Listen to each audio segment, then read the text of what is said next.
সময়ের নিয়মকে ভাঙা এক কথায় অসম্ভব, কিন্তু সেক্ষেত্রেও কখনো কখনো ব্যতিক্রম পরিলক্ষিত হয়। কালের নিয়মকে মিথ্যে প্রমাণ করে এমন অনেক কিছুই আছে যা এখনো টিকে আছে। সেই সবের কয়েকটা যেমন ভালো সুন্দর, তেমনি এমনও কিছু আছে যা অতি ভয়ঙ্কর, অতি বিভৎস। হ্যাঁ, তাদের বিভৎসতা মৃত্যুকেও হার মানায়। উজান, তিতাস, মৃন্ময় আর তমালিকাও কি ঘুরতে গিয়ে তেমনই ভয়ঙ্কর কিছু সামনে পড়ল? যে তার কৌতূহলটাকে ওরা কি তাহলে কাল বিরোধী ভয়ঙ্কর কিছু এগিয়ে যাচ্ছে? কি আছে পদ্মদিঘির জঙ্গলের মধ্যে ওই ভাঙাচোরা বাড়িটাতে? কে এখনো অপেক্ষা করে আছে ওখানে? কিসের জন্যই বা সে এখনো আছে? জানতে হলে শুনতে হবে সাগর ঘোষের কলমে গ্রাম বাংলার একটি ভৌতিক গল্প, পদ্মদিঘির রাজবাড়ি। গল্পের সূত্রধার এবং গল্প পাঠে আমি দীপেন্দু। শুরু হচ্ছে আজকের গল্প।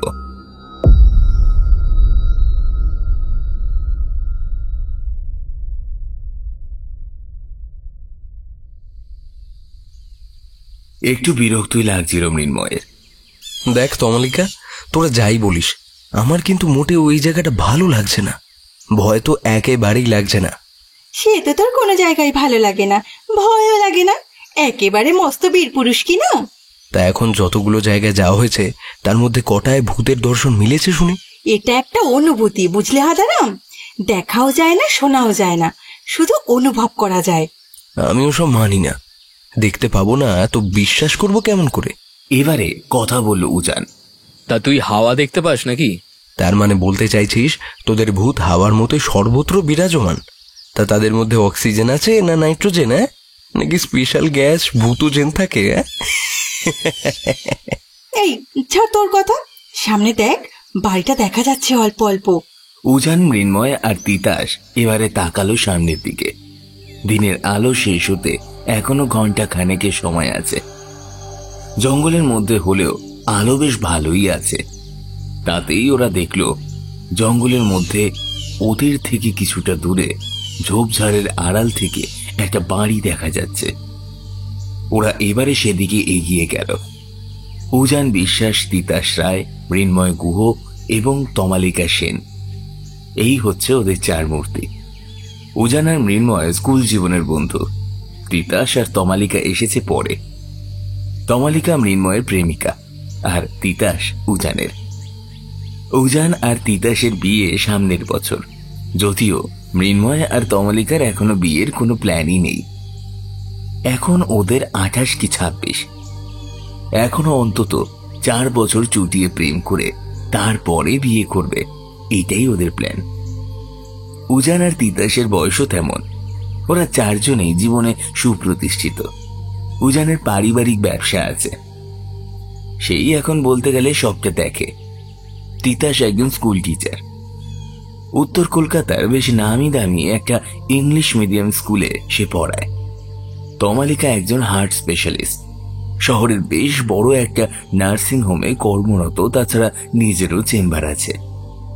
আর মৃন্ময় একজন প্রফেশনাল ফটোগ্রাফার, বেশ নাম করেছে। বিদেশেও বেশ কিছু প্রদর্শনীতে তার তোলা ছবি স্বীকৃতি পেয়েছে। এক কথায় ওদের প্রত্যেকেরই আর্থিক অবস্থা বেশ ভালোই। তাই ঘুরতে যাওয়ার ব্যাপারটা প্রথমে শুধু উজান আর মৃন্ময়ের মাথাতেই এসেছিল।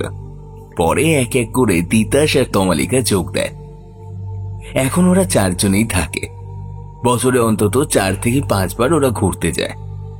আবার চেনা জায়গায় ওরা খুব একটা চায় না। যত অচেনা অজানা জায়গায় খোঁজ করে সেখানে যায় ওরা।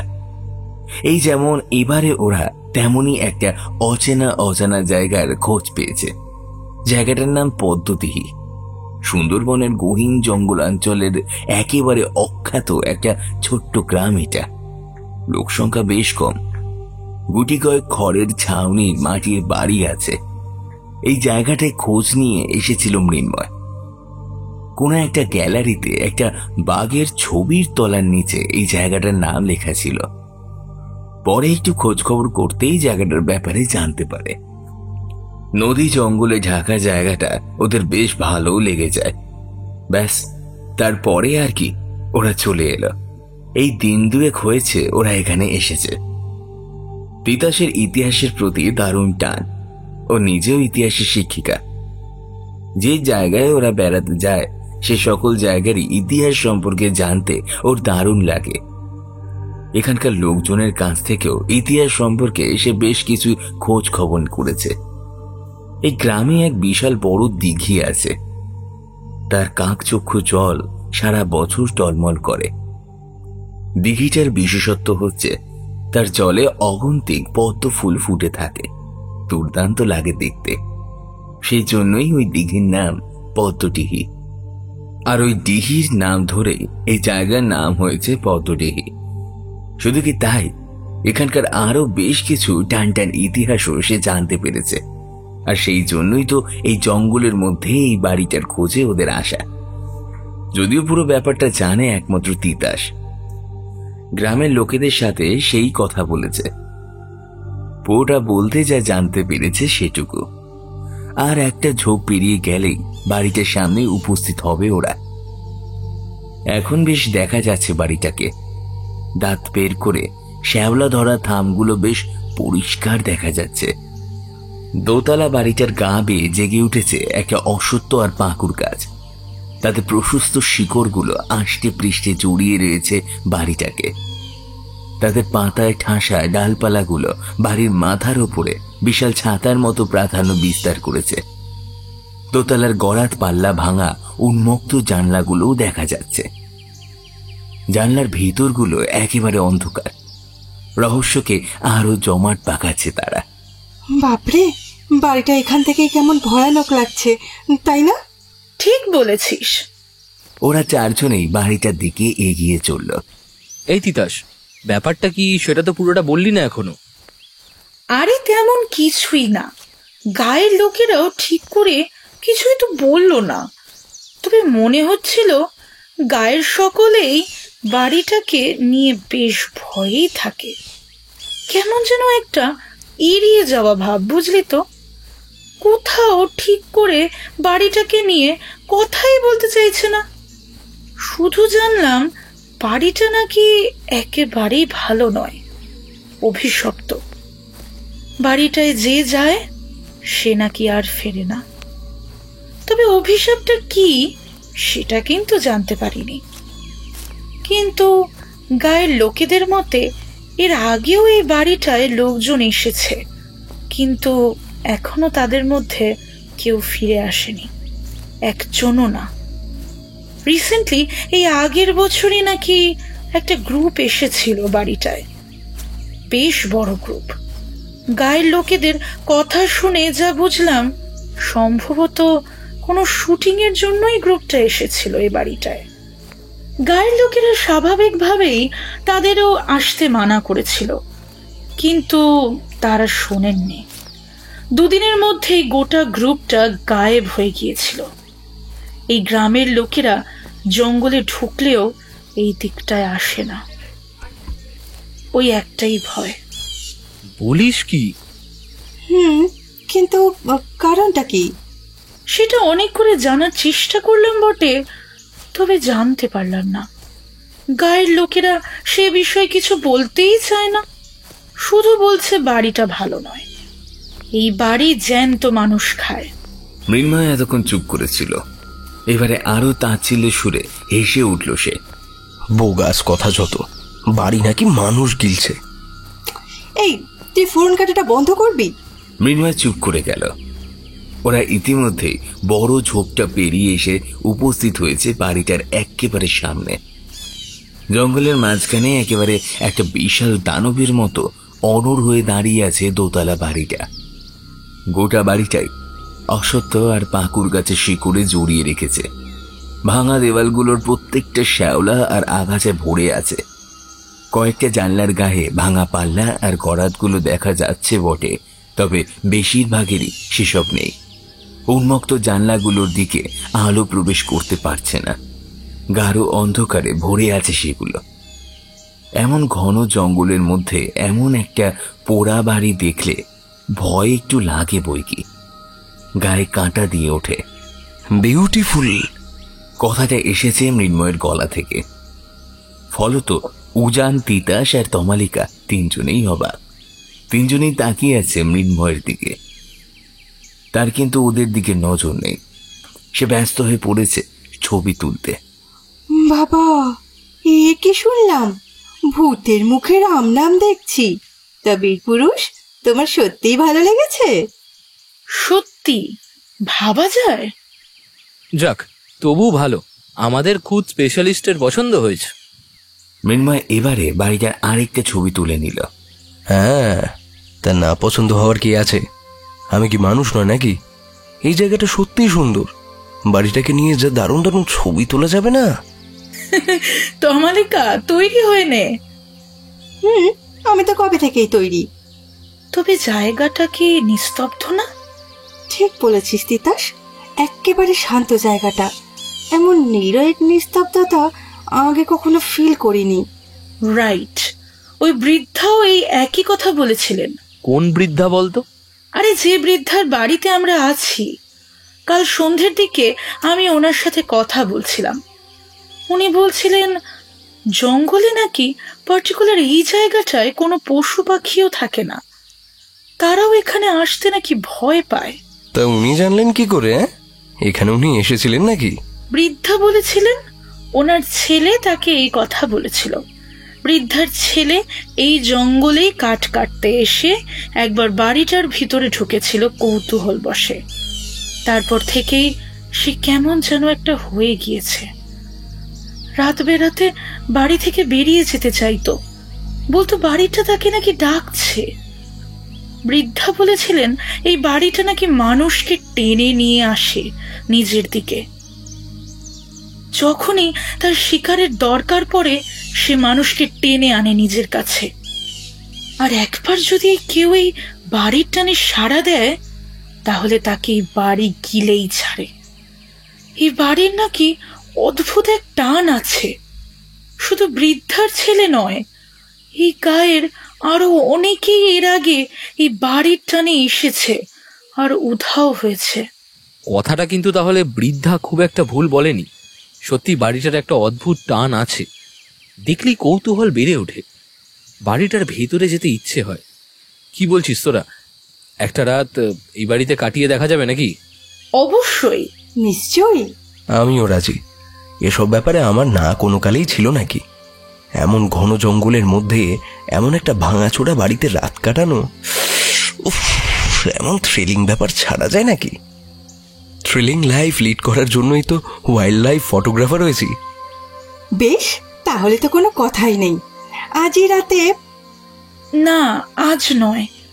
গায়ের লোকেদের কথা শুনে যা বুঝেছি, ওরা কিন্তু আমাদের এদিকে আসতে দেবে না। জানতে পারলে বাধা দেবেই। আমাদের ঠিকঠাক সুযোগ বুঝে আসতে হবে। সেসব নয় হবে পরে। আপাতত এই জঙ্গল থেকে বেরোলে হতো না? দিনের আলোও তো শেষ হয়ে আসছে, অনেকটা ফিরতে হবে কিন্তু। কেন বীরপুরুষ, ভয় লাগছে বুঝি? হ্যাঁ, একটু লাগছে বই কি। ভূতের পাল্লায় পড়ার থেকে একটা হৃষ্টপুষ্ট রয়্যাল বেঙ্গলের পাল্লায় পড়াটা আমার কাছে অবশ্যই বেশি ভয়ের। আর গতকাল জঙ্গলের অন্যদিকে দেখা বাঘের সদ্যজাত পায়ের দাগটা নিশ্চয়ই মনে আছে। কথাটা যে মৃন্ময় নেহাতি খারাপ বলেনি সেটা বাকিরা জানে। পথটি সুন্দরবনের মাঝেই, তাই বাঘের দেখা এখানে হামেশাই মেলে। বাকিরা আর মৃন্ময়ের কথার উপর কিছু পড়ল না, উল্টো পথে হাঁটা শুরু করলো।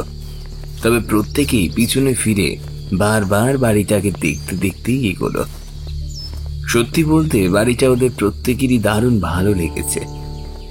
বাড়িটার মধ্যে থাকার জন্য প্রবল ইচ্ছে ওদের মনে জেগে উঠেছে। বৃদ্ধার কথা মিথ্যে নয়, বাড়িটা যেন ওদের টানতে শুরু করেছে। চারিদিকে একটা আবছা অন্ধকার, কেউ কোথাও নেই। একটা ক্ষীণ নীলচে আলোর আভা আছে বটে, কিন্তু সেই আলোর উৎসর কোনো সন্ধান নেই। জনপ্রাণীর চিহ্ন মাত্র নেই আশেপাশে।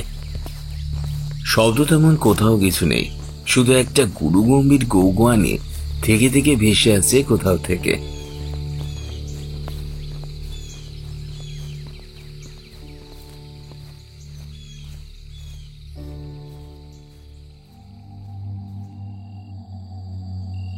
তিতাস কিছু বুঝতে পারছে না।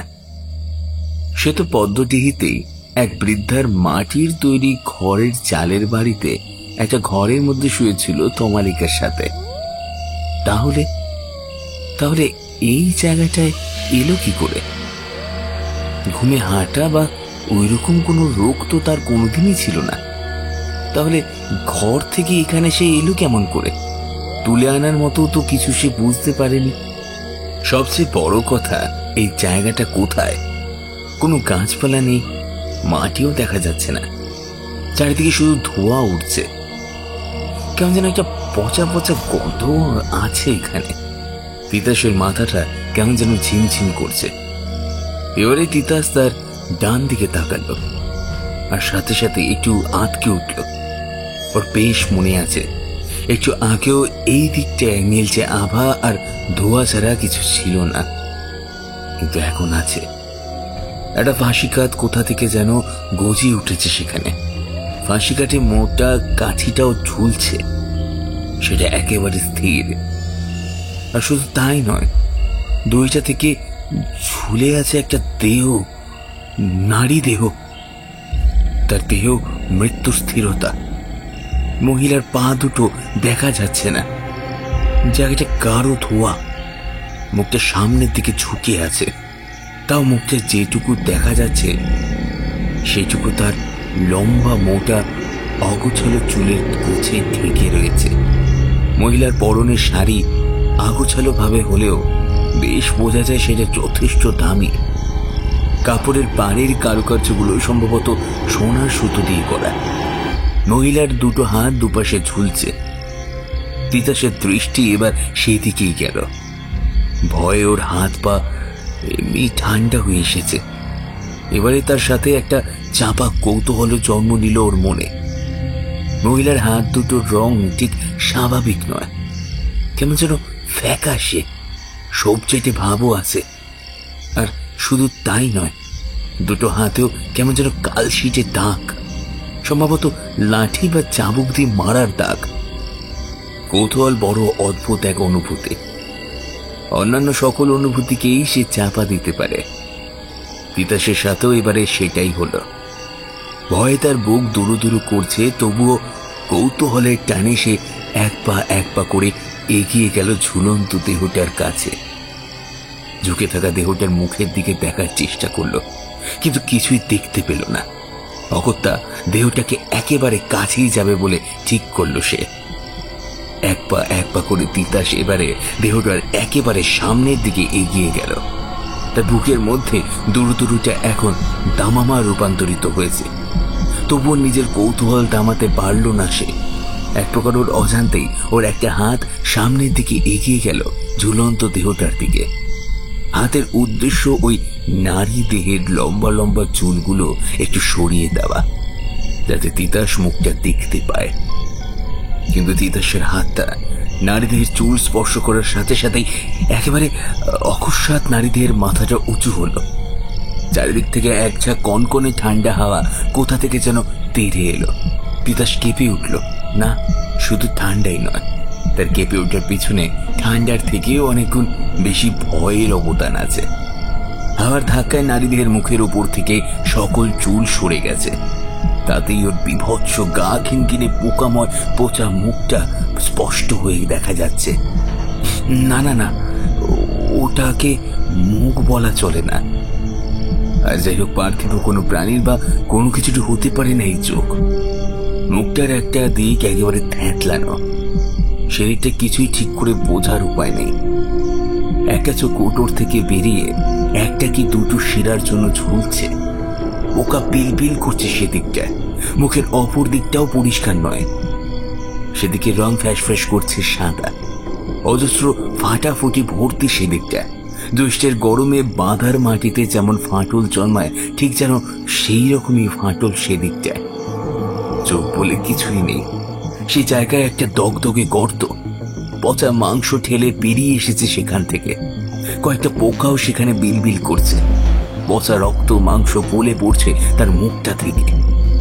গোটা মুখটায় যেটা বোঝা যাচ্ছে সেটা হচ্ছে ঠোঁট দুটো। অদ্ভুতভাবে সেই দুটো একেবারে ঠিকঠাক, আর লাল টকটকে ঠোঁট দুটোর কোনো অদ্ভুত রহস্যময় একটা হাসি। ওই হাসি নৃশংসতাও ঝলক দিচ্ছে, তাতেই মুখটা আরো আরো বেশি ভয়ঙ্কর লাগছে। নারীদের গলা ছিঁড়েও অজরে রক্ত পড়ছে, কিন্তু সেই রক্ত অদ্ভুতভাবে তলায় কোথায় পড়ছে দেখা যাচ্ছে না। তিতাসের গোটা শরীরটা প্রচন্ড গুলিয়ে উঠল এবারে। সে ছিটকে সরে যেতে চাইল, কিন্তু পারল না। পায়ের পাতা দুটো এখনো দেখতে পাচ্ছে না ও, ধোঁয়ায় ঢেকে গেছে ওখানে, কিন্তু বেশ বুঝতে পারছে ওর পা দুটো কিছুতে জমাট বাঁধছে, এক চুলো নড়তে দিচ্ছে না ওকে। তিতাসের মনে হচ্ছে ওর হৃৎপিণ্ডটা একেবারে ফেটেই যাবে। সে গায়ের সকল শক্তি দিয়ে পা দুটো ছাড়িয়ে নিতে চাইল, কিন্তু এক চুলো নড়তে পারল না। ঠিক এই সময় আরো ভীতিপ্রদায়ী একটা ঘটনা ঘটল। তিতাস নিচের দিকে তাকিয়েছিল, হঠাৎ সামনে থেকে খিক খিক করে একটা হাসি হেসে উঠল, আর সাথে সাথে ঘর ঘরে গলায় একটা ডাক।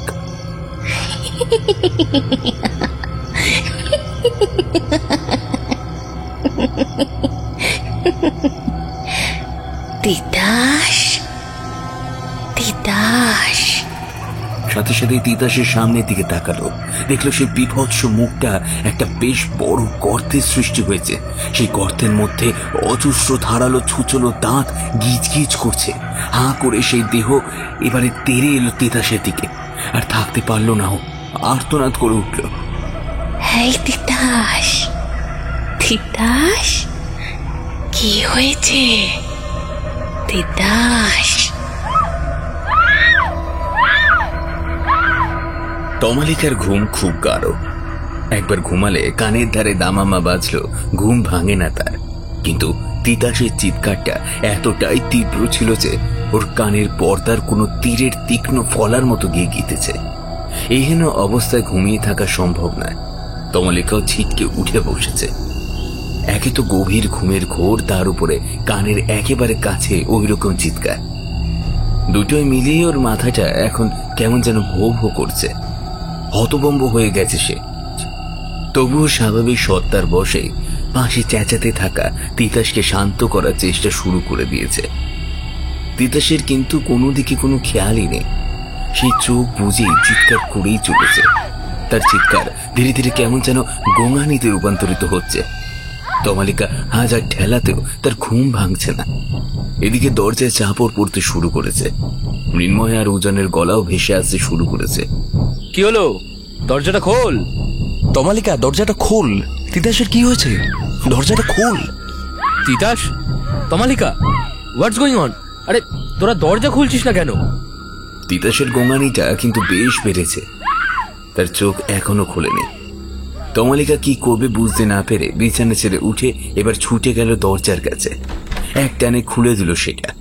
মৃন্ময় আর উজান ঝড়ের মতো ঢুকে এলো ঘরের মধ্যে। বাড়ির মালকিন সেই বৃদ্ধাও দরজার কাছে এসে উপস্থিত হয়েছেন। মৃন্ময় আসতেই তমালিকা তাকে জড়িয়ে ধরল। উজান ছুটে গেল তিতাসের কাছে, তাকে জড়িয়ে ধরল। কি হয়েছে তো তিতাস? তিতাস? আরো কিছুক্ষণ ডাকাডাকির পরেও যখন তিতাসের গোঙানি কমছে না, তখন অবশেষে হাল ধরলেন দরজার কাছে চুপটি করে দাঁড়িয়ে থাকা বৃদ্ধা। মৃন্ময়, উজান বা তমালিকা তিনজনই কেউই বৃদ্ধার দিকে নজর রাখেনি। তিনি কোনো এক সময় সেখান থেকে চলে গিয়ে এক ঘুড়ি জল নিয়ে ফিরে এসেছেন। বৃদ্ধা এগিয়ে গিয়ে দাঁড়ালেন তিতাসের একদম কাছে। তিতাস একেবারে নেতিয়ে পড়েছে। বৃদ্ধা এবারে বিড়বিড় করে কিসব যেন বললেন, তারপরে ঘটি থেকে কিছুটা জল নিয়ে তিতাসের মুখে ছিটিয়ে দিলেন। পরপর 3 বার এমন করার পরে ধীরে ধীরে তিতাসের গোঙানিটা থামল। বৃদ্ধা এবার উজান, মৃন্ময় আর তমালিকা 3 জনের গায়েতে একটু একটু করে জল ছিটিয়ে ঘরের দরজার কাছে গিয়ে দাঁড়ালেন। কাল সকাল হলেই তোমরা এখান থেকে চলে যাবে। এখানে তোমাদের আর ঠাঁই হবে নি। এ গ্রামেও থেকো নে। বাকিরা জানতে পারলে তোমাদের আর বাঁচতে দিবি নে। চলে যেও। আমি আমি কাউরে কিচ্ছুটি কইবনি। আর আর দ্বিতীয়বারও জায়গায় যেওনি। ঘরের ভিতর এখন অদ্ভুত একটা প্রকার নিস্তব্ধতা। বৃদ্ধার কথাগুলো সেই জন্যই যেন আরো একটু বেশি গম গম শোনালো। মৃন্ময়, উজান আর তমালিকা একেবারে চুপ। ব্যাপারটা ঠিক কি হলো সেটাই বুঝতে পারছে না ওরা। এই বৃদ্ধাকে এই কদিনে ওরা শুধু হাসতেই দেখেছে। তার হঠাৎ এমন গম্ভীর কথাটার কারণ কি? আর ওই জায়গা বলতে উনি ঠিক কোন জায়গার কথা বললেন? তিতাসেরই বা হঠাৎ কি হলো? এমন হাজারটা প্রশ্ন একসাথে ওদের মাথার ভিতরে যেন বিশাল একটা সমুদ্রের জন্ম দিয়েছে। কিন্তু সেই সমুদ্রের যে কোনো কুল কিনারা যে ওদের দৃষ্টিগোচর হচ্ছে না। ওদের হুঁশ এলো তিতাসের গলার স্বরে। তার ইতিমধ্যে জ্ঞান ফিরে এসেছে। উজানের কোলেই সে শরীর এলিয়ে পড়েছিল। এবারে কয়েকবার গো গো করে উঠে ছিটকে সোজা হয়ে বসলো। ছেড়ে দাও, ছেড়ে দাও, আমার বুক ছেড়ে দাও, ছেড়ে দাও। মৃন্ময় আর তমালিকা ছুটে গেল তার কাছে। উজান তিতাসকে আরো কয়েকবার ঝাঁকিয়ে বলল, এই তিতাস, কিছু বল, কি হয়েছে তোর? এই তিতাস। মৃন্ময় আর তমালিকাও তিতাসকে জ্ঞানে আনানোর চেষ্টা করতে লাগলো। অবশেষে তিতাস চোখ খুলল। তার আর্তনাদটাও থেমে গেছে। এবারে ধীরে ধীরে তিতাস শান্ত হলো, উঠে বসল। চোখ খুলে হতভম্ব দৃষ্টিতে তাকালো সকলের দিকে। না, সে কিছুই বুঝতে পারছে না। সেই ফাঁসি কাজ, সেই ঝুলন্ত মৃতদেহ, নীলাভ আভা আর ধোয়ার ঢাকা জায়গাটা, সেই বিভৎস মুখটা সব কোথায় চলে গেল? এই জানুয়ারির ঠান্ডাতেও সে দর দর করে ঘামছে।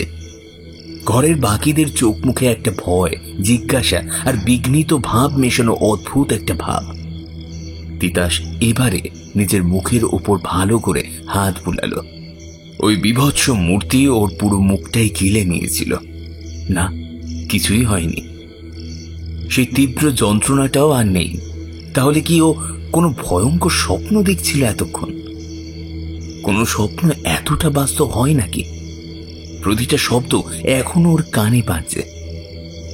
ওই ডাক সে কোনোদিনও ভুলতে পারবে না। আর তার গোটা মুখে ওই যন্ত্রণাটা, সেটাও কখনো ভুলবে না। ওই তীক্ষ্ণ দাঁতগুলো একটা একটা করে ওর চোখে, নাকে, মুখে সব জায়গায় গেঁথে যাচ্ছিল। ওই যন্ত্রণাটা অসহ্যকর। এই তিতাস, কিছু বল, কি হয়েছে তোর? এই তিতাস। তিতাসের মুখের উপর পড়ে থাকা কয়েকটা চুল সরিয়ে বলল, কোনো বাজে স্বপ্ন দেখেছিলি বুঝি? ওসব কথা থাক। এই তিতাস, তো এখন ঠিক আছিস তো? তিতাসের দেহটা বড় বড় দম নেওয়ার ফলে একটা নির্দিষ্ট ছন্দে ফুলে ফুলে উঠছে। জল, একটু জল, আমাকে একটু জল দে। তমালিকার সাথে সাথে এক গ্লাস জল এনে দিল তিতাসকে। সে ঢক ঢক করে পুরো জলটাই খেয়ে নিল। ওর হাঁপানিটা বেশ কিছুটা কমলো।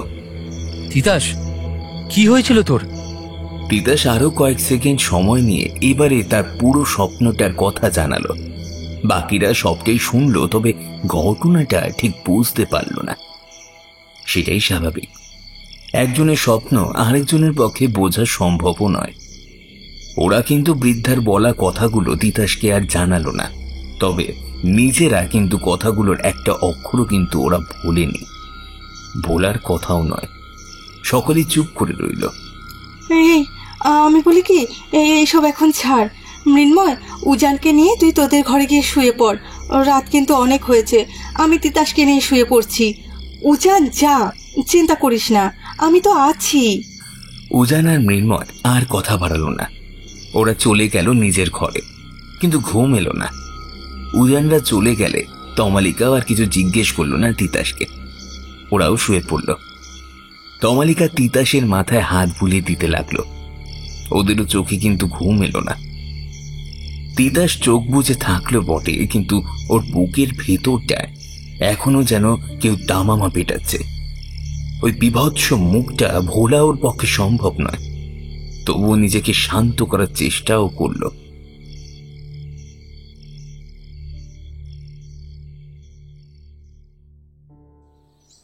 আরে, তোরা বুঝছিস না কেন?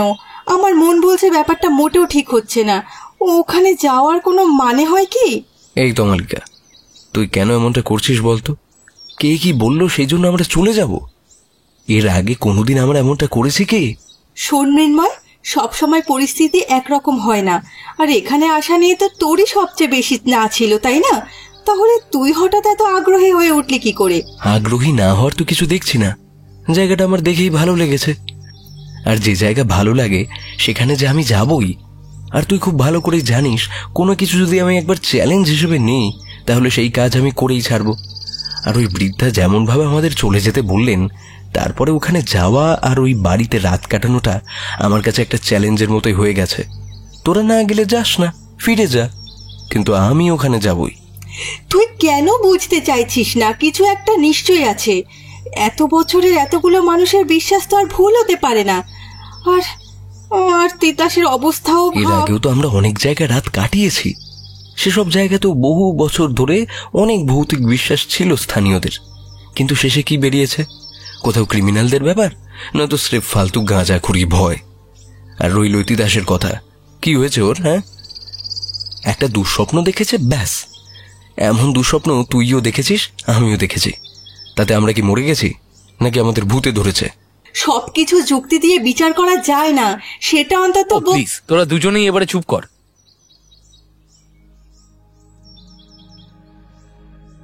এখন ঘড়িতে কাটায় কাটায় 4টে, বিকেলবেলা। আর কিছুক্ষণ পরেই সন্ধ্যা নেমে আসবে। পাখিরা বাড়ি ফেরার গান গাইতে শুরু করে দিয়েছে। পশ্চিম আকাশে সিঁদুরের রং মাখতে শুরু করেছে একটু একটু করে। ঠান্ডা বেশ গাঢ় হচ্ছে। কুয়াশাও সাম্রাজ্য স্থাপন করতে শুরু করবে একটু বাদে। উজানরা এখন দাঁড়িয়ে আছে পদ্মডিহির জঙ্গলের মধ্যে। ঝিঝির ডাক এখনো শোনা যাচ্ছে, বেশ প্রকট ভাবেই শোনা যাচ্ছে। সাথে নানান পাখির ডাকও শোনা যাচ্ছে। ওরা আজ সকালে বৃদ্ধার কথা মতো বাড়ি ছেড়ে চলে এসেছে, তবে পদ্মডিহি থেকে এখনো চলে যায়নি। তমালিকা এখান থেকে অনেকবারই চলে যাওয়ার কথা বলেছে, কিন্তু প্রতিবারই নয় মৃন্ময় নয়তো উজান তিতাসের মন ভালো করার অজুহাতে এখান থেকে যেতে চায়নি। তিতাস ঠিকঠাকই আছে, তবে কেমন যেন শান্ত চুপচাপ গোছের হয়ে গেছে। উজানের মতে তিতাস খুব ভয় পেয়ে গেছে, তাই একটু চুপ করে গেছে। তবে ব্যাপারটা তমালিকার কেন যেন মোটেও ভালো লাগছে না। আপাতত তমালিকা আর মৃন্ময়ের মধ্যে একটা ছোট্ট ঝামেলার মতো লেগে গিয়েছিল, কিন্তু উজানের হাঁকুনিতে সেই ঝামেলা আর বিশেষ এগোল না। কিন্তু দুজনের মুখ দেখেই বোঝা যাচ্ছে ওরা একে অপরের প্রতি দারুণ ক্ষুব্ধ হয়েছে। তমালিকার ফর্সা সুন্দর মুখটা রাগে লাল হয়ে উঠেছে। এদিকে মৃন্ময়ের ভাড়াটি মুখটা আরো ভারী দেখাচ্ছে। তোরা কেন নিজেদের মধ্যে ঝামেলা করছিস বলতো? কোনো সমস্যা তো হচ্ছে না, আর তিতাসও ঠিকঠাক আছে এখন। আর সত্যি বলতে আমারও মনে হয় মৃন্ময়ের কথাটাই ঠিক। ওই বৃদ্ধা যেমনভাবে আমাদের বের করে দিলেন, ব্যাপারটা সত্যি চ্যালেঞ্জ করার মতোই। আমাদের ওই বাড়িতে রাত কাটিয়ে ওদের দেখিয়ে দেওয়া উচিত এটা ওদের অন্ধবিশ্বাস ছাড়া আর কিছুই নয়। উজান, তুইও এই কথা বলছিস? ও ভুল তো কিছু বলছে না। আমি তোর সাথে কথা বলছি না, সো তুই প্লিজ চুপ করে থাক। দেখ তমালিকা, তোর তিতাসের জন্য চিন্তা হচ্ছে সেটা আমি বুঝতে পারছি, কিন্তু আমি বলছি শোন, ও একদম ঠিক আছে। আমি ওর সাথে কথা বলেই এসছি, ওকে আমি সবটাই বলেছি। তিতাসও বাড়িটায় যেতে চায়। আরে ওসব কিচ্ছু নয়, ও ভয় পাচ্ছে। তমালিকা রেগে কিছু একটা বলতে যাচ্ছিল, কিন্তু উজান তাকে কিছু আর বলতে না দিয়ে বলল, এই তুই চুপ কর তো, সবসময় ফালতু বকে। তমালিকা যে ভয় পায় না সেটা তুইও খুব ভালো করে জানিস। আমি ওর ব্যাপারটা বুঝতে পারছি। সত্যি বলতে আমিও সকালবেলায় ভেবেছিলাম চলে যাব। আচ্ছা ঠিক আছে তমালিকা, তুই নিজেই নয় তিতাসের কাছ থেকে শোন। এই তিতাস, তিতাস শোন না একটু। তিতাস কিছুটা দূরে পাখির ছবি তুলছিল। ওর আঁকার হাত কিন্তু বেশ ভালো। এমনই নানান ছবি তুলে নিয়ে গিয়ে সেসব আঁকেও। ওর রঙে চোবানো তুলির টানে যেন আরো বেশি জীবন্ত হয়ে ওঠে ছবিগুলো। ক্যামেরা হাতে বেশ হাসি খুশি মুখেই তিতাস এসে দাঁড়ালো উজানের পাশে। বল, কি বলছিস? তো শরীর এখন কেমন আছে? ভালোই। এটা জানার জন্য ডাকলি? একটা কি সুন্দর পাখির ছবি তুলছিলাম দিলি ঘেটে। তিতাস, আমরা তোর কাছে একটা প্রশ্নের উত্তর চাই। বাকিদের মুখ দেখে আর মৃন্ময়ের গলার স্বর শুনে তিতাস বেশ বুঝলো কিছু একটা হয়েছে। ওর মুখের হাসিটাও হারিয়ে গেল। কি ব্যাপার বলতো মৃন্ময়? আমরা জানতে চাই, তুই কি এই বাড়িটায় আজ রাতটা কাটাতে চাস, নাকি এখান থেকে চলে যেতে চাস? এই ব্যাপার, তাই বল। আমি ভাবলাম কি না কি হয়েছে। তা আমরা কখনো পালিয়েছি নাকি? উজান আমাকে সবটা বলল। আমার মতে এরপরে ওখানে একবার অবশ্যই যাওয়া উচিত। সত্যি বলতে, কাল রাতে স্বপ্নটা দেখার পর থেকে আমার ওখানে আরো যেতে ইচ্ছা করছে। তমালিকা এবারে যেন একটু কেঁপে উঠল। তিতাসের কথাগুলো শুনে বৃদ্ধার কথাগুলো যেন ওর কানে বাজতে শুরু করলো। বৃদ্ধাও তো বলেছিল না ওই বাড়ির মানুষ টানে। আর চুপ করে থাকতে পারল না ও।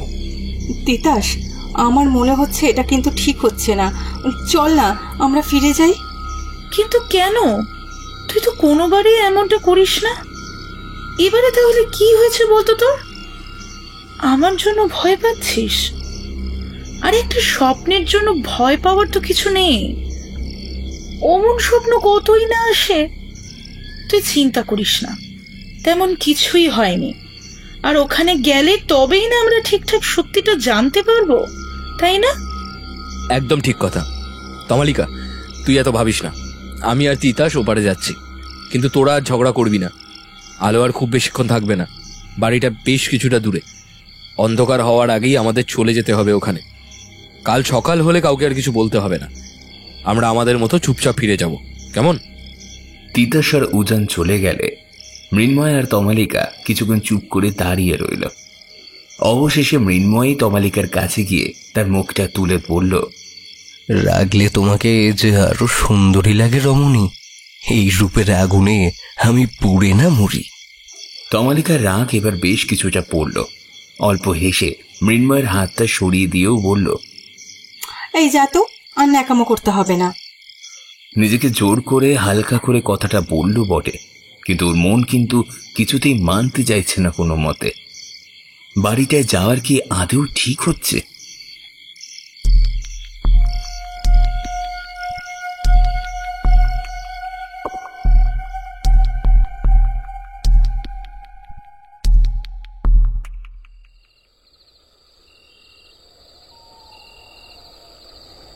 রাত এখন গভীর।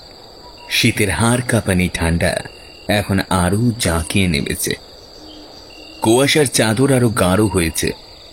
রাতে জঙ্গল জেগে উঠেছে আপন ছন্দে। এই জঙ্গলেরই কোথাও কোনো নৃশংস শিকারী ওত পেতে বসে আছে শিকারের আশায়। কোথাও আবার শিকারীর চোখে ধুলো দিয়ে প্রাণ বাঁচানোর ফন্দি আটছে শিকার। রাত জাগা কোনো একটা পাখি জঙ্গলের এক ডাল থেকে ও ডালে উড়ে উড়ে সবকিছু লক্ষ্য রাখছে। শিয়ালের সম্মিলিত ডাক, ঝিঝির তলের কোরাস সব নিয়ে রাতের জঙ্গল তার রহস্যময়ী রূপ ধারণ করেছে। তবে জঙ্গলের এই জায়গাটায় কিন্তু সেই সকল শব্দের কোনো কিছুই নেই। অস্বস্তিকর নীরবতা গিলে খেয়েছে জায়গাটাকে, যেন কোনো এক অদৃশ্য দেয়াল ঘিরে রেখেছে জায়গাটাকে। সেই দেওয়াল ভেদ করে ঢোকার ক্ষমতা কোনো শব্দের নেই। ভাঙা পোড়া জঙ্গলাকীর্ণ বাড়িটা জমাট অন্ধকারের চাদর গায়ে জড়িয়ে বিশাল দানবের মতো দাঁড়িয়ে আছে। তবে আজ একটু অন্যরকম ব্যাপার আছে। বাড়িটার নিচের তলায় সামনের দিকের একটা ঘরের ভিতর থেকে সাদা আলোর রশ্মি ছিটকে বেরিয়ে এসে মিশে যাচ্ছে বাইরের কুয়াশা আর অন্ধকারে।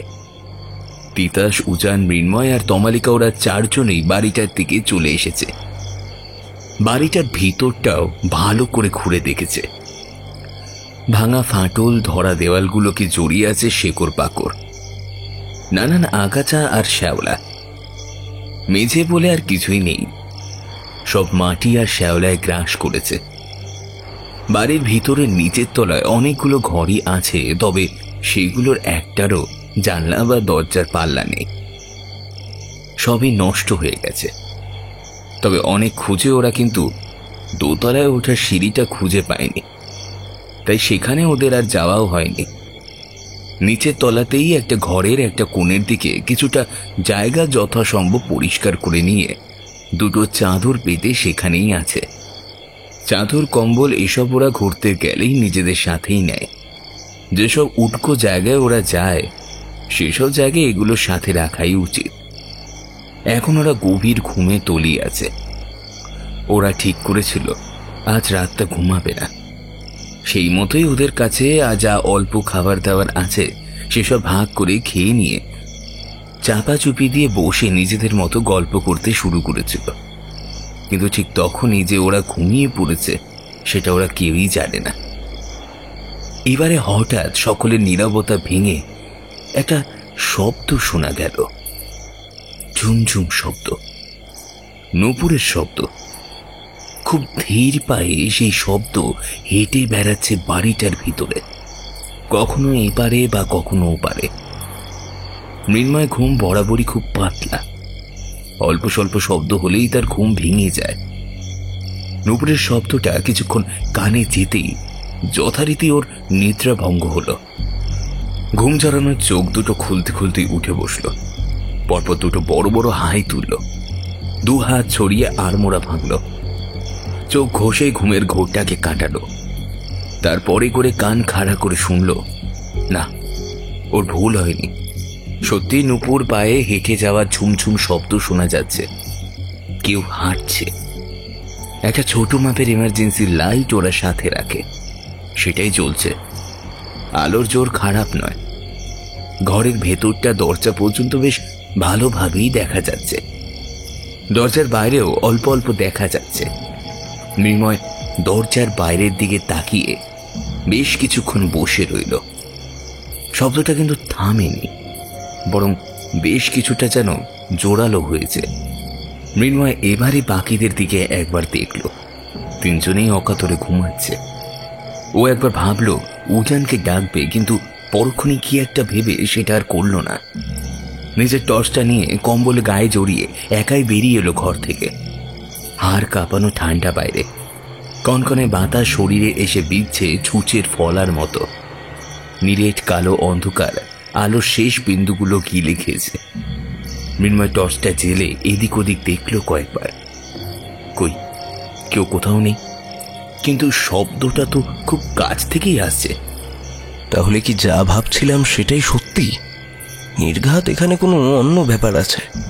অ্যান্টি সোশ্যাল কাজকর্ম হতে পারে। একটু এগিয়েই দেখা যাক। মৃন্ময় ধীর পায়ে শব্দটা কোন দিক থেকে আসছে সেটা আন্দাজ করে এগিয়ে গেল সেদিকে। সত্যি বলতে ওর একটু চিন্তা হচ্ছে। ভূতের ভয় ওর নেই, কিন্তু মানুষ ভূত তার থেকেও ভয়ঙ্কর কিনা। আর ওর কাছে আছে বলতে শুধু একটা টর্চ, নিজের ক্ষেত্রে একটা লাঠিও নেই। খুব তাই সাবধানে চোখ কান খুলে এগোচ্ছে ও। আরো কিছুটা যাবার পরেই মৃন্ময় থমকে দাঁড়াতে বাধ্য হলো। ও ওর টর্চের আলোর বলয়ের সামনে অনেকটা অন্ধকার দূর করেছে, আর তাতেই ও পরিষ্কার দেখতে পেল একজন হেঁটে যাচ্ছে সামনের দিকে। তার পরনে ছেঁড়া ময়লা একটা শাড়ি, মাথা লম্বা ঘন চুল নেমে গেছে তার প্রায় মাটি পর্যন্ত। নিঃসন্দেহে কোনো নারী। নূপুরের ঝুমঝুম শব্দ তার পা থেকেই ভেসে আসছে। খুব ধীর পায়ে হেঁটে যাচ্ছে সে সামনের দিকে। মৃন্ময় বেশ অবাকই হলো, এমন ঘন অন্ধকারের মধ্যে ওই মহিলা কোনো আলো ছাড়া হেঁটে যাচ্ছে কেমন করে? ওই টর্চের আলো পড়তেও সে কিন্তু থামেনি, সামনের দিকে এগিয়েই যাচ্ছে। মৃন্ময় কয়েক সেকেন্ড কি যেন ভাবল, তারপরে সামনের দিকে পা বাড়ালো। দাঁড়ান, আপনি কে? এখানে কি করছেন? সামনের মহিলা কিন্তু দাঁড়ালো না। সে একই রকম ভাবে সামনের দিকে এগিয়ে চলল। ভাবটা এমন যেন মৃন্ময়ের টর্চের আলো তার চোখে পড়ছে না, আর তার গলার স্বরও ওর কানে ঢুকছে না। কি হলো? কথা কানে যাচ্ছে না নাকি? দাঁড়ান দাঁড়ান বলছি। মহিলার কিন্তু কোনো বিকার দেখা গেল না। সে একই রকম সম্মোহিতের মতো ধীর কদমে সামনের দিকে এগিয়ে চলল। আরো কিছুটা হেঁটে গিয়ে মহিলা একটা বাঁকে ঘুরল। মৃন্ময় আর অপেক্ষা করল না, ছুটে এগিয়ে গেল সামনের দিকে। তার মনে এখন তীব্র কৌতূহলের ঝড় উঠেছে। ব্যাপারটা কি হচ্ছে তাকে জানতেই হবে। কিন্তু বাঁকটা ঘুরতেই মৃন্ময় আবারও থমকে দাঁড়িয়ে গেল। সেখানে কোনো মহিলা নেই। তার চেয়েও অদ্ভুত ব্যাপারটা হচ্ছে এখানে সিঁড়ি আছে। পুরোনো দিনে সরু কিন্তু উঁচু উঁচু শ্যাওলা ধরা সিঁড়ি ধাপে ধাপে উঠে গেছে ওপরের দিকে। কিন্তু ওর খুব ভালোভাবেই মনে আছে, বাড়িটার ভিতরে ঢুকে খুব ভালো করে ঘুরেও ওরা দোতলায় ওঠার সিঁড়ি খুঁজে পায়নি। ওরা ভেবেছিল দোতলায় ওঠার সিঁড়ি হয়তো ভেঙে গেছে। এই সিঁড়িটা আবার এলো কোথা থেকে? মহিলা কি তাহলে উপরে গেছে? হ্যাঁ, ওই তো নুপুরের শব্দ আসছে, উপর থেকেই আসছে। মৃন্ময় আর কিছু ভাবল না। আসলে ওর মনের মধ্যে জমাট বাঁধা তীব্র কৌতূহল ওকে আর কিছুই ভাবতে দিল না। সিঁড়ি বেয়ে সে উঠতে শুরু করল। বেশ বুঝল একটু ভুলভাল পা ফেললে স্লিপ করে যেতে পারে। সিঁড়িটা একটা বাঁক ঘুরে ওপরে উঠে গেছে। ঝুমঝুম শব্দটা একটু একটু করে দূরে চলে যেতে শুরু করেছে। মৃন্ময় যথাসম্ভব সাবধান হয়ে আরো তাড়াতাড়ি পা চালিয়ে ওপরে উঠল। আর সে ওপরের তলায় পা দেওয়ার সাথে সাথেই নুপুরের শব্দ কোথায় যেন হারিয়ে গেল। এদিক ওদিক আলো ফেলল, কিন্তু কিন্তু কাউকে কোথাও দেখতে পেল না। সেই মহিলা কোথাও নেই। ওর মনের কৌতূহল আরো দ্বিগুণ হয়ে গেল। ওই মহিলাকেও খুঁজে বের করবেই। আমি জানি তুমি এখানেই আছো। তোমার ভালোর জন্যই বলছি, বাইরে বেরিয়ে এসো। তুমি এখানে কি করছো তোমাকে বলতেই হবে। আমি বাকিদের মতো নয়, আমি ভয় পেয়ে পালাবো না। আমি জানি তুমি একজন মানুষ, বাইরে এসো। আমি জানি আগের মানুষদের তুমি বা তোমরাই মারছো। আমি কিন্তু পালিয়ে যাব না, ভালোর জন্যই বলছি, বাইরে বেরিয়ে এসো। বেশ কিছুটা যাওয়ার পরে মৃন্ময় দেখল সামনেই একটা বাঁক আছে। সে সেই বাঁকের মুখের কাছে যেতেই আবার নুপুরের শব্দটা পেল। সেটা যেন ছুটে সামনের দিকে চলে গেল। মৃন্ময় এক প্রকার ছুটেই সামনের দিকে এগিয়ে গেল। সামনে একটাই ঘর দেখতে পেল। আশেপাশে আর কোনো ঘরই নেই। সে ঘরের মধ্যেই গিয়ে ঢুকল। এদিকে ওদিকে আলো ফেলল, আর একটা বিশেষ জিনিসের উপরে চোখ পড়তেই ও ছিটকে বেশ কিছুটা পেছনের দিকে সরে এলো। পেছনের দিকে আলো ফেলতেই মৃন্ময় দেখল ওর ঠিক পেছনেই ওর প্রায় মাথা ছুঁয়ে আছে একটা দড়ি, ফাঁস লাগানোর একটা দড়ি, যেমনটা থাকে কোনো এক ফাঁসি কাঠে। ছিটকে কিছুটা সরে যাওয়ার পরে আবার সেখানটায় ভালো করে টর্চের আলো ফেলল। সে দেখতে পেল ফাঁসির দড়িটার ঠিক নিচে মাটিতে একটা বেশ বড় মাপের গর্ত। না, সেটা ভাঙা বা ফাঁটা নয়। ওই গর্তটা কিন্তু তলদেশ পর্যন্ত ওর আলো পৌঁছালো না। কিছুটা গিয়ে আলো অন্ধকারই হারিয়ে গেল। বেশ অবাক হলো সে। বাড়িটা দোতলায় থাকলেও এই গর্তটার গভীরতা এত যে টর্চের আলো পর্যন্ত পৌঁছাচ্ছে না। ভাবতে ভাবতে একটু আনমনে পেছনের দিকে ফিরল। এবারে একেবারে পাথর হয়ে গেল। টর্চের আলোর বলয়ে মৃন্ময় পরিষ্কার দেখল সামনে দাঁড়িয়ে আছে একটা মূর্তি। বিভৎস গা গিনগিনে রূপ তার। পার্থিব কোনো প্রাণীর বা কোনো কিছুরই হতে পারে না এই রূপ। মুখটার একটা দিক একেবারে থ্যাতলানো, সেদিকটা কিছুই ঠিকঠাক করে বোঝা যাওয়ার উপায় নেই। একটা চোখ কোটর থেকে বেরিয়ে এসেছে, একটা কি দুটো শিরার জন্য ঝুলছে সেটা।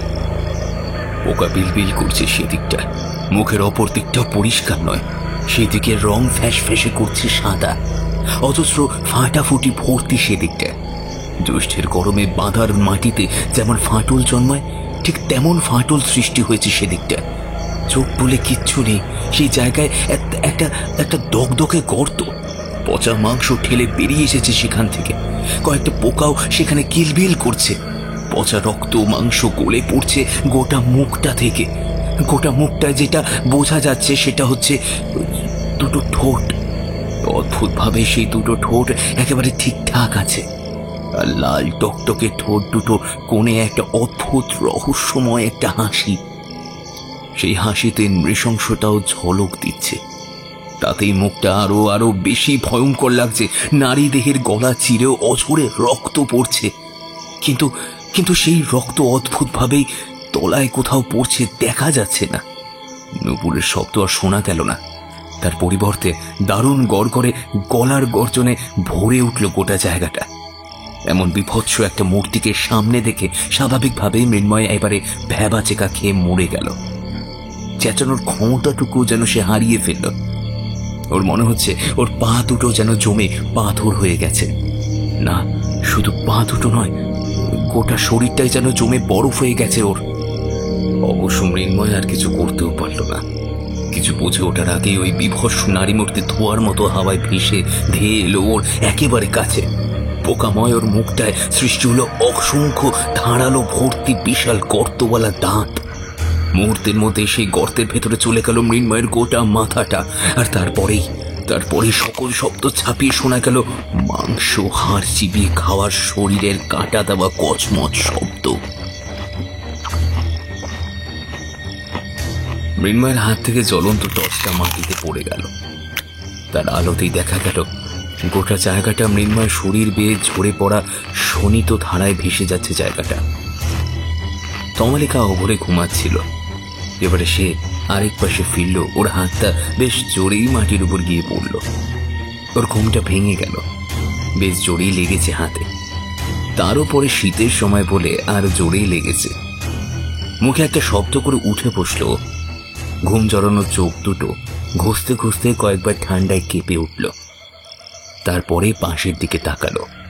সেখানে মৃন্ময় শুয়েছিল, কিন্তু তাকে সেখানে দেখতে না পেয়ে তমালিকার ঘুমের ঘোরটা এবারে সম্পূর্ণ কেটে গেল। এপাশ ওপাশ নজর ঘোরালো। উজান আর তিতাস ওর পাশেই শুয়ে ঘুমাচ্ছে। সব যেমন ছিল তেমনই আছে, শুধু মৃন্ময় নেই ঘরে। মৃন্ময়টা আবার কোথায় গেল? তমালিকা! তমালিকা কথা শেষ করার আগেই কথাটা শুনে চুপ করে গেল। গলার স্বরটা ওর চেনা, মৃন্ময়ের গলার স্বর। তবে কেমন যেন একটু ঘর ঘরে শোনালো। কথাটা ভেসে এসেছে ঘরের ভাঙা দরজাটার কাছ থেকে। এবারে সেদিকেই তাকালো তমালিকা। দেখল ছোট এমার্জেন্সি লাইটটার আলো দরজার কাছে গিয়ে ধীরে ধীরে বাইরের অন্ধকারে হারিয়ে গেছে। সে আলো আধারে গায়ে মেখে ওর দিকে পেছন ফিরে দেওয়ালে ঠেকে দাঁড়িয়ে আছে মৃন্ময়। তমালিকা এবার উজান আর তিতাসের দিকে তাকিয়ে নিল। কিরে, ওখানে দাঁড়িয়ে আছিস কেন এই ঠান্ডায়? গায়েও তো কিছু নেই। জ্যাকেটটা কোথায় গেল? ঠান্ডা লেগে যাবে তো, এবারে আয়। তমালিকা, তুই আমার উপরে খুব রাগ করে আছিস, তাই না? একই রকম ভাবে দেওয়ালে ঠেক দিয়ে পেছনে ফিরে দাঁড়িয়েই কথাগুলো বলল মৃন্ময়। তমালিকা কম্বলটা হাতে নিয়ে দাঁড়ালো মৃন্ময়ের ঠিক পেছনে। তুই এখনো ওইসব ভাবছিস? বোকা ছেলে, তোর উপরে রাগ করে থাকবো, তাও আবার আমি? এটা কি হতে পারে? আর রাগ করে থাকলে কি আমি এখানে আসতাম? শোনা, ওসব ভাবিস না, আমার কোনো রাগ নেই। কি বোকা ছেলে রে বাবা, এই রাতে উনি উঠে এসেছেন ঠান্ডা, এইসব ভাবছেন। সত্যি তুই পারিসও। চল শুতে চ। কথাগুলো বলতে বলতেই তমালিকা মৃন্ময়ের গায়ে কম্বলটা জড়িয়ে দিচ্ছিল। হঠাৎ মৃন্ময়ের গায়ে ওর হাত লাগতেই ও কেঁপে উঠল। মৃন্ময়ের হাত বরফের মতো কনকন করছে। হেই, তোর হাত তো বরফের মতো ঠান্ডা হয়ে আছে। চল এখান থেকে চল। মৃন্ময় এবারে তমালিকার দিকে ফিরল, আর মুখটা তমালিকার একটু যেন অদ্ভুত লাগলো। ওর মুখটা যেন শুকনো আর ফ্যাস ফ্যাসে লাগলো তমালিকার। ওর চোখ দুটো যেন বেশ উজ্জ্বল। আলো আধারিতে ওর মুখটা যেন আরো অদ্ভুত দেখাচ্ছে। মৃন্ময় এবার তমালিকার মুখটা দু হাতে আলতো করে ধরল। কেঁপে উঠল তমালিকা। ওর মনে হলো ওর মাথাটা কেউ যেন বরফ দিয়ে জমিয়ে দিচ্ছে। সত্যি করে বল, তুই রাগ করে নেই তো? না, বললাম তো আমি রাগ করে নেই। তোর হাতটা না খুব ঠান্ডা হয়ে গেছে। শোন না, বলছি এপারে আয়। এবারে মৃন্ময়ের মুখে হাসি ফুটল। ঠোঁট দুটোর কোণে গিয়ে ঠেকলো প্রায় কান পর্যন্ত। তমালিকার গাঁটা কেমন যেন শিরশির করে উঠল। তাহলে আয় আমার সাথে এবারে। বাইরে তোর জন্য একটা জিনিস বানিয়ে রেখেছি, চল দেখবি, চল। তুই এতক্ষণ বাইরে ছিলিস, পাগল হয়ে গেছিস না? কথা শেষ করতে পারল না ও। মৃন্ময় আবার তার হিমশীতল আঙুলে স্পর্শ রাখলো তমালিকার ঠোঁটে। আবারও কেঁপে উঠল। কোনো কথা নয়, চল আমার সাথে। এখনই যেতে হবে? সকালে দেখলে হয় না? কি ঠান্ডা দেখ। না, এখনই দেখতে হবে। তমালিকা একটু ভাবলো, কি বলবে ঠিক বুঝতে পারলো না। আচ্ছা বেশ, চল, কিন্তু তাড়াতাড়ি, খুব ঠান্ডা। মৃন্ময়ের মুখের অস্বাভাবিক হাসিটা আরো বেশ কিছুটা চওড়া হলো, আরো অস্বাভাবিক হয়ে উঠল সেটা। ওরা দুজনেই ওর ঘর থেকে বেরিয়ে হারিয়ে গেল অন্ধকারের বুকে। তীক্ষ্ণ চিৎকারটা ধাক্কায় এবারে উজান আর তিতাসের দুজনেরই প্রায় একসাথে ছিটকে উঠে বসলো। এক পলকেই ওদের সকলের ঘুম কেটে গেল। গলা স্বরটা ওদের দুজনেরই চেনা, তমালিকার গলা। উজান আর তিতাস দুজনের সাথে সাথে পাশে ফিরল, দেখলো সেখানে মৃন্ময় বা তমালিকা দুজনের কেউই নেই। ওরা কোথায় গেল? আর এটা তো তমালিকার চিৎকার। হ্যাঁ, বাইরে থেকেই এসছে চিৎকারটা। ওরা বাইরেই গেছে, কিন্তু এত রাতে কি করতে গেছে ওরা বাইরে? তিতাস, তুই এখানেই থাক, আমি একবার দেখে আসি। উজান টর্চ নিয়ে চলেই যাচ্ছিল। না না না, আমিও যাবো তোর সাথে। এখানে একা আমি থাকতে পারবো না। ঠিক আছে, চল। ওরা দুটো টর্চ নিয়ে ঘর থেকে বেরিয়ে গেল। বাইরে কুপ কুপ করছে অন্ধকার। তমালিকার চিৎকার আর শোনা যাচ্ছে না, তবে একটা চাপা গোঙানির আওয়াজ ভেসে আসছে যেন কোথাও থেকে। মৃন্ময় বা তমালিকার কোনো দেখাও নেই। উজান আর তিতাস এই গোঙানির শব্দটা খেয়াল করেই এগিয়ে চলল। বেশ কিছুটা যাওয়ার পরে ওরাও এসে থামলো সিঁড়ির সামনে। সিঁড়িটা এখানে এলো কি করে? আমরা তো তখন সবটাই দেখেছিলাম। কই, তখন তো দেখতে পাইনি। হয়তো মিস করে গেছি, তবে গোয়ানিটা ওপর থেকেই আসছে। ওরা কি তাহলে উপরে আছে? সেটা না গিয়ে বলা কঠিন। ঠিক এই সময় ওপর থেকে আরেকটা চিৎকার ভেসে উঠল, তমালিকার চিৎকার। উজান আর তিতাসের অপেক্ষা করলো না, সিঁড়ি বেয়ে সোজা উপরে উঠে গেল। আর দোতলায় উঠেই ওরা দুজনে যা দেখলো তাতে ওদের মনে হলো ওদের পায়ের তলা থেকে সকল মাটি যেন পলকে হাঁপিস হয়ে গেল, পাথরের মতো স্থির হয়ে গেল ওরা। ওদের গোটা শরীরে দারুণ ঠান্ডা একটা প্রবাহ ছুটতে শুরু করলো। স্পষ্ট দেখলো জোরালো টর্চের আলোর বলয়ের মধ্যে ইতস্তত পড়ে আছে দুটো রক্তাক্ত দেহ, একটা পুরুষের আর একটা নারীর। পুরুষের দেহে মুন্ডুটা নেই, সেখান থেকে রক্তের ফোয়ারার মতো বেরিয়ে ভাসিয়ে দিচ্ছে গোটা জায়গাটা। দেহ দুটো চিনতে উজান বা ইতিহাসের কোনো সমস্যাই হলো না। একটা মৃন্ময় আর একটা তমালিকা। তমালিকার মুখটা দেখা যাচ্ছে, চোখ দুটো বিস্ফারিত হয়ে আছে, আর ওর বুকের উপরে উবু হয়ে পেছন ফিরে বসে আছে একটা মূর্তি। তার লম্বা কেশরাশি তার মুখটা সম্পূর্ণ ঢেকে রয়েছে, কিন্তু বেশ দেখা যাচ্ছে সে তার ফ্যাসফ্যাসে কালশিটে দুটো হাত দিয়ে তমালিকার পেট থেকে মাংস ছিঁড়ছে আর গালে পুড়ছে। গোমানিটা সম্ভবত তার গলা থেকেই আসছে, আর সাথেই আসছে হাড় মাংস চিবিয়ে খাওয়ার গা গিন গিন শব্দ। তিতাস কিন্তু ওই মুহূর্তে মুখ না দেখতে পেলেও তাকে চিনতে পেরেছে। হ্যাঁ, এটাই সেই মূর্তি যাকে সে সেদিন স্বপ্নে দেখেছিল। ওর মাথাটা গিলে নিয়েছিল এই মূর্তি। আর থাকতে পারল না তিতাস, কোকিয়ে উঠল। আর তখনই তমালিকার বুকের উপর বসে থাকা মূর্তিটা ধীরে ধীরে পিছনের দিকে ফিরে মাথাটা ঘোরালো। টর্চের আলোয় দেখা গেল তার সেই বিভৎস ভয়ঙ্কর মুখটা। রক্তস্নাত হয়ে সেটা যেন আরো অনেক বেশি বিভৎস আর নৃশংস দেখাচ্ছে। মূর্তিটা এবারে তমালিকার বুকের উপর থেকে উঠে দাঁড়ালো, তারপরে তিতাসদের দিকে আসার জন্য পা বাড়ালো। উজান আর দাঁড়ালো না, তিতাসের হাত ধরে এক টান মারলো। তারপর ওরা দুজনেই সিঁড়ি ধরে পড়ি কি মরি হয়ে নামতে শুরু করলো। ওদের বুকের মধ্যে দামামা বাজছে। কোনো দিকে না তাকিয়ে টর্চের আলোকে ভরসা করে ওরা যা হোক বাড়ি থেকে বেরিয়ে ছুটে লাগালো। জঙ্গলের ভেতর দিয়ে ছুটতে থাকলো ওরা। পিছনের দিক থেকে সেই বিভৎস বিভীষিকা ধেয়ে আসছে কিনা সেদিকে আর তাকালো না ওরা।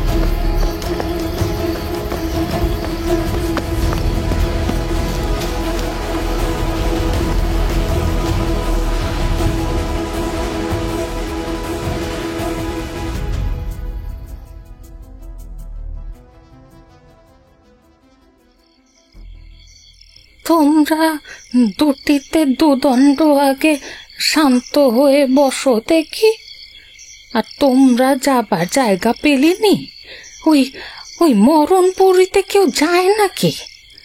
দাঁড়াও দাঁড়াও, তোমাদের একটু জল দিই। উজান আর তিতাস বুকের ভেতরে এখন ঘোড়া ছুট চলছে। ওদের শরীর ঘন ঘন ফুলে ফুলে উঠছে, দম নিতে রীতিমতো কষ্ট হচ্ছে ওদের। এই কনকনে ঠান্ডাতে ওদের শরীর ঘামে ভিজে যাচ্ছে।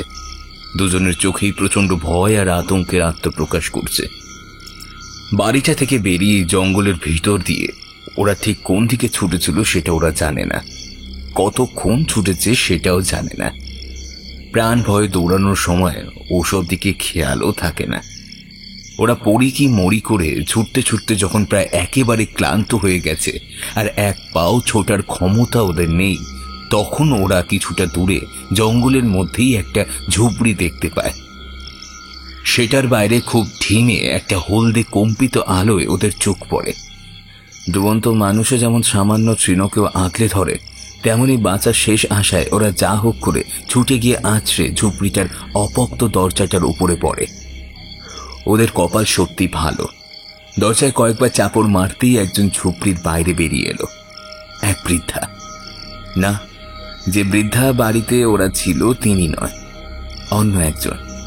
এনার বয়স ওই বৃদ্ধার থেকেও বেশি।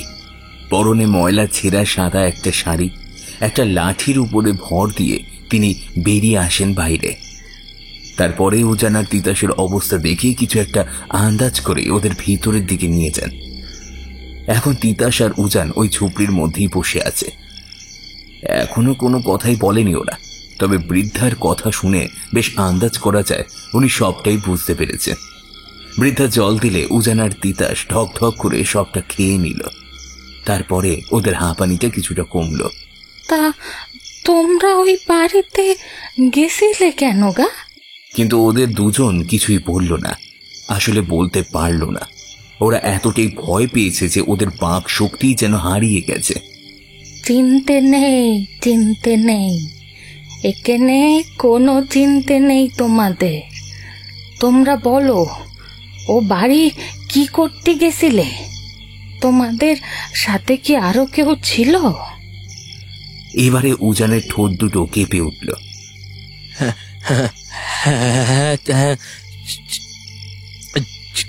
ছিল তো, কিন্তু ওদেরকে মেরে ফেলেছে। মেরে ফেলেছে। শান্ত হও, তুমি শান্ত হও। এখন তোমাদের আর চিনতে নেই বাবা, শান্ত হও। তা তোমরা ওখানে গেলে কেন? এই গায়ের কেউ তোমাদের মানা করেনি? হ্যাঁ হ্যাঁ, করেছিল। গায়ের লোকেরা মানা করেছিল, কিন্তু আমরা শুনিনি। আমরা এসেছিলাম বাড়িটার আসল রহস্যটা কি সেটা জানার জন্য। তমালিকাও আমাদের বারণ করেছিল, কিন্তু আমরা ওর কথাও শুনিনি। বুঝেছি, আমি সব বুঝেছি।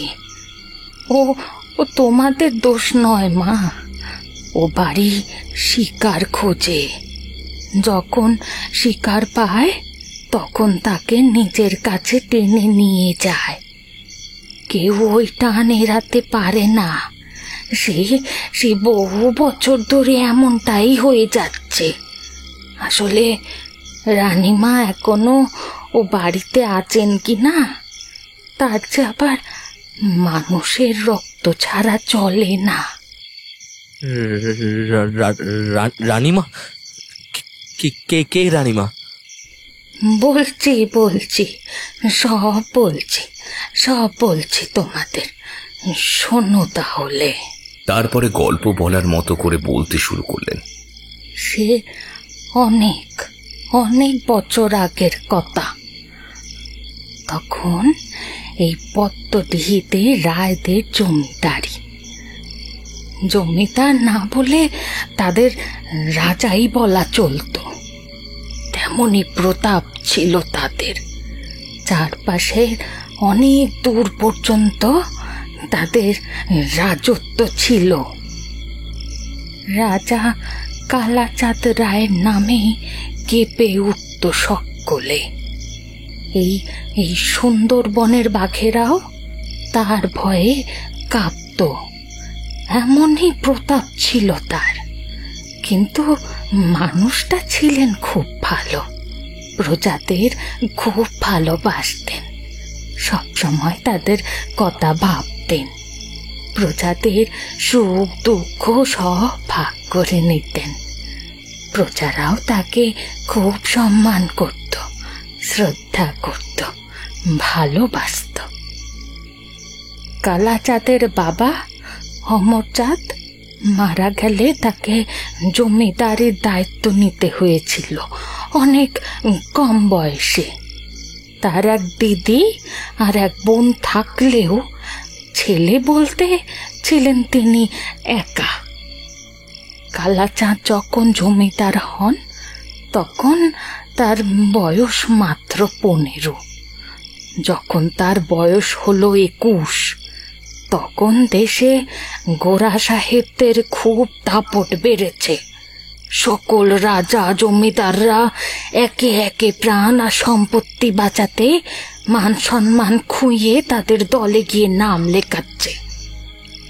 কিন্তু এর মধ্যেও কালাচাঁদ শক্ত হয়ে দাঁড়িয়েছিল। বেশ কয়েকবার গোরা সাহেবদের সাথে যুদ্ধও হলো, রক্ত ঝরল, কিন্তু কালাচাঁদকে তারা বাগে আনতে পারলনি। বলা ভালো, তারা কালাচাঁদকে ভয়ই পেয়েছিল। তাই তো এসে তার সাথে বন্ধুত্ব করতে চাইল। কিন্তু কালাচাঁদ ছিলেন খুব বুদ্ধিমান। সে গোরাদের সকল মতলব আগেই বুঝিয়েছিলেন, তাই কোনো বন্ধুত্ব করলেন না। স্পষ্ট কথায় জানিয়ে দিলেন, গোরারা যদি তার জমিদারির মধ্যে নাক না গলায় তাহলে উনিও তাদের বিরুদ্ধে কোনো যুদ্ধ করবেন না। গোরা সাহেবরাও বুঝেছিল এই চুক্তি করাই ভালো, তাই তারাও আর কিছু করল না। আর সত্যি কইতে তারপরে গোরা সাহেবরা এদিকে তেমন আসেও নেই। তা আবার সব ঠিকঠাকই চলতে শুরু করলো। এর মধ্যে আরো একটা ভালো ঘটনাও ঘটল। কালাচাঁদের বিয়ে হলো গোপালগঞ্জের মিত্তির বাড়ির বড় মেয়ে কিরণময়ীর সাথে। রূপের দিক থেকে সেই যুগে কিরণময়ীর সুখ্যাতি বহুদূর পর্যন্ত ছিল। যেমনি গায়ের রং ছিল তেমনি ছিল তার ভুবন মোহিনী দুটো চোখ। পত্তডিহির প্রজারা তো তাদের রানীমাকে দেখে খুব খুশি। তা প্রথম মাস 5 খুব ভালোই কাটলো। আর তারপরে পত্তডিহির ওপরে নেমে এলো দারুণ শোকের ছায়া। এক সকালে জানা গেল কালাচাঁদ মারা গেছেন। কি করে কি হয়েছে কেউ জানতে পারেনি। তা শোকের ছায়া কাটলে যে চিন্তা এবারে সকলের মাথায় এলো, সেটা হচ্ছে এত বড় জমিদারি এবার চালাবে কে? তখন এসে হাল ধরল কিরণময়ী। সে বলল জমিদারি সেই দেখবে। প্রজারা অবাক হলেও কিছু বলেনি। আর এরপর থেকেই শুরু হলো পদ্মডিহির খারাপ সময়। শোকের রাজত্ব পরিণত হলো আতঙ্কের রাজত্বে। মূল কথা কানা এইবারে বলি, শোনো মন দিয়ে। কালাচাঁদ স্বাভাবিকভাবেই মরেনি, তাকে খুন করা হয়েছিল। করেছিল তারই রানী কিরণময়ী। আসলে সে বাইরে থেকে যেমন রূপবতী ছিল, ভিতর থেকে তেমনই লোভী আর নৃশংস ছিল। আর তার এমন স্বভাবের মূলে ছিল তার বিশেষ ঝি, বুড়ি মোক্ষদা। কিরণময়ীর জন্ম দিয়েই ওর মা মরেছিল। এই মোক্ষদার কাছেই কিরণময়ী বড় হয়। আর মোক্ষদাও তার মধ্যে ইচ্ছে মতো শয়তানি, নৃশংসতা, লোভ, হিংসা ঢোকাতে থাকে। ধীরে ধীরে কিরণময়ী জ্যান্ত শয়তানে পরিণত হয়েছিল। বিয়ের পরে কিরণময়ীর সাথে মোক্ষদাও এসেছিল এখানে। এই মোক্ষদার নানান বিষের ব্যাপারে অনেক জ্ঞান ছিল। তার কথাতেই কিরণময়ী কালাচাঁদকে এমন একটা বিষ খাওয়ায় যে কবিরেজ মশাও ধরতে পারেনি। এর কারণ আর কিছুই না, এই বিশাল জমিদারি একা আত্মসাৎ করার লোভ। বিয়ের কথা হওয়া থেকেই মোক্ষদা আর কিরণময়ীর এমনই পরিকল্পনা ছিল। এরপরে প্রজাদের কাছে সাক্ষাৎ জম হয়ে উঠল কিরণময়ী। যে তাকে বাধা দিতে আসে তাকেই মেরে ফেলতে লাগলো সে। আর মোক্ষদার বুদ্ধিতেই এসব একেবারে জলের মতো চলল। ওই রায়বাড়িতে ফাঁসি কাঠ বানানো হলো। যে প্রজা খাজনা দিত না বা দেরি করত বা যে কিরণময়ীর সামনে বাধা হওয়ার চেষ্টা করত, তাকেই ধরে এনে সকলের সম্মুখে ওই ফাঁসি কাটে ঝুলিয়ে দিত সে, যাতে বাকিরাও দেখে তার কথা মতো না চলার ফল কি হতে পারে। বেশ কয়েক বছর এমনই চলল। তারপরে একদিন হঠাৎ পদ্মডিহির বুকে জ্বলে উঠল বিদ্রোহের আগুন।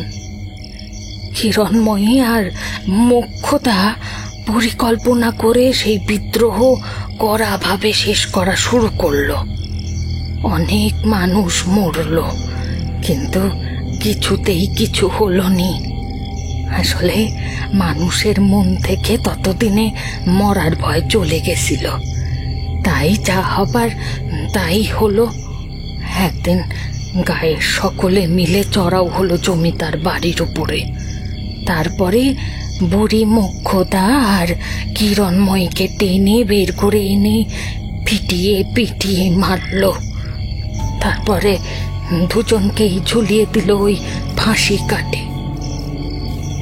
গায়ের লোকেরা ভেবেছিল ওদের দুঃখ মিটেছে, কিন্তু সেটা ছিল ওদের ভুল। মোক্ষদা আর কিরণময়ী মরলেও ওদের আত্মা মুক্তি পায়নি। গায়ের লোকেদের ওরা টিকতে দিত নি।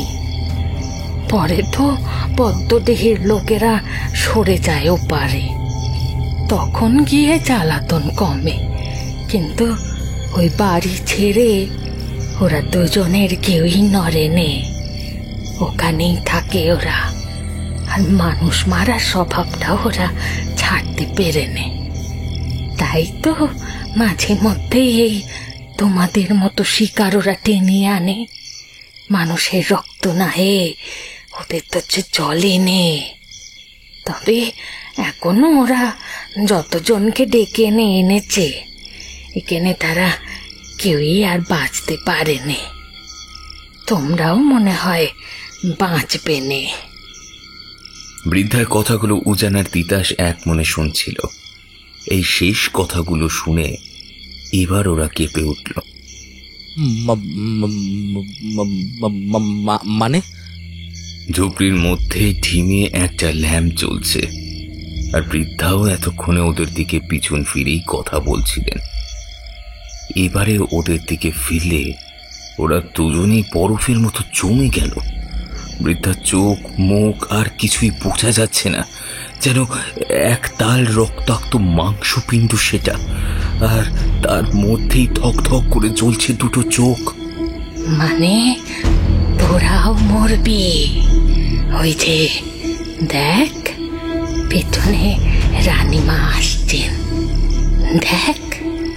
উজান আর তিতাস এবারে দেখলো তাদের আশেপাশে সবকিছুই বদলে যাচ্ছে। কোথায় সেই ঝুপড়ি, কোথায় জঙ্গল, সবকিছু বদলে আসছে আবার সেই ভাঙা অন্ধকারে ঢাকা পোড়া বাড়িটায়। ওরা পিছন ফিরল আর দেখলো সেখানে এসে দাঁড়িয়েছে সেই বীভৎস মূর্তিটা। আর থাকতে পারলো না ওরা, সমস্বরে আর্তনাদ করে উঠল। আর সেই সময় ঘরে চলতে থাকা ল্যাম্পটা থপ করে নিভে গেল।